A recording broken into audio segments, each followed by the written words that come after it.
Hello everyone, welcome again to fine art study. Bihar Lok Seva आयोग की तरफ से वैकेंसीज जारी की गई हैं, तो जिनकी हम डिटेल देख लेते हैं कि उनमें क्या क्वालिफ़िकेशन चाहिए, फॉर्म आपकी कब से स्टार्ट है, क्या फ़ी रहेगी। तो देखिए, सबसे पहले तो ये बीपीएससी की वेबसाइट है जिस पर जाकर आप अपना जो ऑनलाइन एप्लीकेशन फ़ॉर्म है वो सबमिट कर सकते हैं। फ़ॉर्म आपको ऑनलाइन ही सबमिट करना है।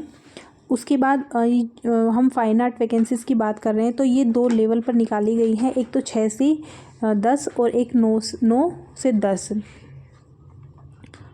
उसके बाद देखिए, एक सबसे ज़रूरी लाइन है कि जितने भी अपेयरिंग वाले स्टूडेंट हैं, ठीक है, अपेयरिंग जो कैंडिडेट्स हैं वो इसमें शामिल नहीं हो सकते।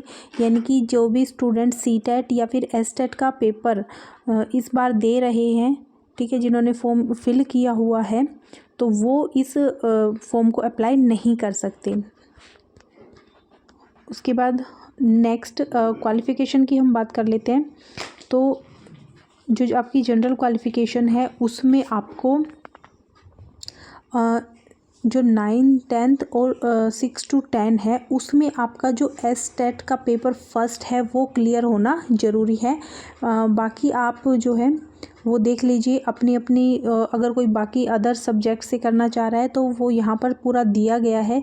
आप प्राइमरी लेवल और आपका जो सेकेंडरी लेवल है वो सभी यहाँ पर बताए गए हैं, तो आप अपने लेवल के अकॉर्डिंग यहाँ पर देख सकते हैं। तो आपको जो ये 3rd वाला पॉइंट है, तो इसमें आपको देखिए जो एसटेट का पेपर है, पेपर फर्स्ट, वो आपको क्लियर होना ज़रूरी है।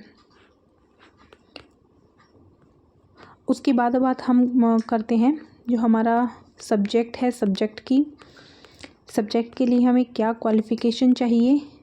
तो यहाँ देखिए, ललित कला विषय के लिए कक्षा 9, 10 तथा कक्षा 6 से 8 तक अनुसूचित जाति एवं अनुसूचित जनजाति कल्याण विभाग के विद्यालय अध्यापक के लिए आवश्यक शैक्षणिक योग्यता। तो आपको मिनिमम 50% अंकों के साथ किसी मान्यता प्राप्त विश्वविद्यालय अथवा मान्यता प्राप्त बोर्ड संस्थान से ललित कला विषय में स्नातक उपाधि यानी कि आपकी बैचलर डिग्री तथा उसके समकक्ष अर्हता। मान्यता प्राप्त संस्था के संबंध में किसी भी प्रकार का विवाद उत्पन्न होने पर प्रशासकीय विभाग का निर्णय अंतिम होगा। तो ये जो क्वालिफ़िकेशन है ये आपको चाहिए। आपका मिनिमम बैचलर डिग्री में आपकी 50% कम से कम होने चाहिए, ठीक है। और उसके बाद देख लेते हैं आगे जो है इसकी फ़ी क्या रहेगी, ठीक है। एप्लीकेशन फॉर्म आपके कब से स्टार्ट होंगे, तो वही सब अलग अलग कैटेगरीज़ की यहाँ पर अलग अलग फ़ी जो है वो डिवाइड की गई है। ये यहाँ पर इसका पूरी स्कीम दी गई है। जो सिलेक्शन प्रोसेस है वो यहाँ पर बताया गया है। आपकी सबसे पहले जो रिटन एग्ज़ाम है वो होगा और यहाँ पर लेवल के अकॉर्डिंग आपका जो पेपर होगा, सबसे पहले प्राइमरी लेवल का दिया गया है, उसके बाद नेक्स्ट जो है 6 to 8 का दिया गया है, ये उसके बाद 6 to 10, ठीक है, और ये 10th और 12th। तो आप अपने जो कैटेगरी है उसके अकॉर्डिंग यहाँ पर आपने जिस भी वर्ग से आप दे रहे हैं तो वहाँ पर आप अपने उसमें देख सकते हैं आपका जो भी पेपर है।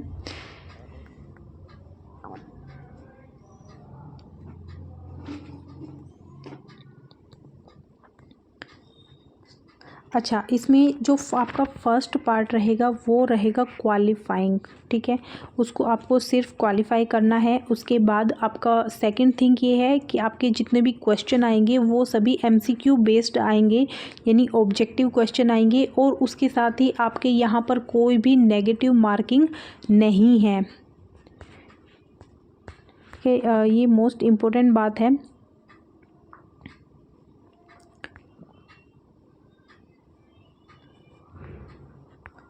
उसके बाद नेक्स्ट देखिए, इसमें जो है कोई भी आपका इंटरव्यू नहीं होगा, आपको सिर्फ रिटन है, ठीक है। उसके बाद आपका इंटरव्यू नहीं लिया जाएगा। बाकी ये पूरा जो नोटिफिकेशन है ये मैं आपको टेलीग्राम चैनल पर प्रोवाइड करवा दूँगी, तो आप वहाँ से पढ़ सकते हैं इसको पूरे को। और आपने अगर अभी तक भी टेलीग्राम चैनल को ज्वाइन नहीं किया है तो उसे ज्वाइन कर लीजिए।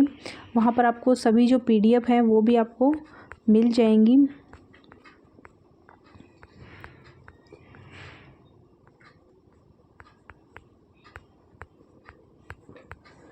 उसके बाद यहाँ पर पूरा आपका जितने भी एज वगैरह में छूट है उसका पूरा प्रोसेस बताया गया है।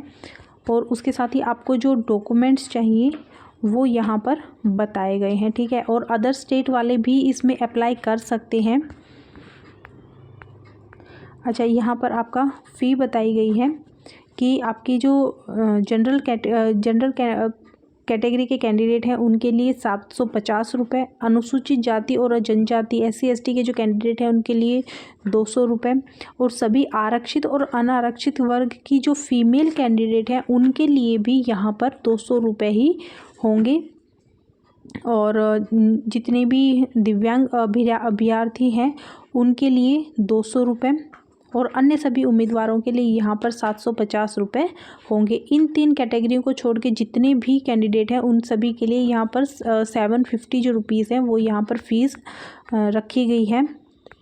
और यहाँ पर पूरा आपको प्रोसेस बताया गया है। आपको जो फ़ी है वो ऑनलाइन बैंक के द्वारा ही आपको पे करनी होगी।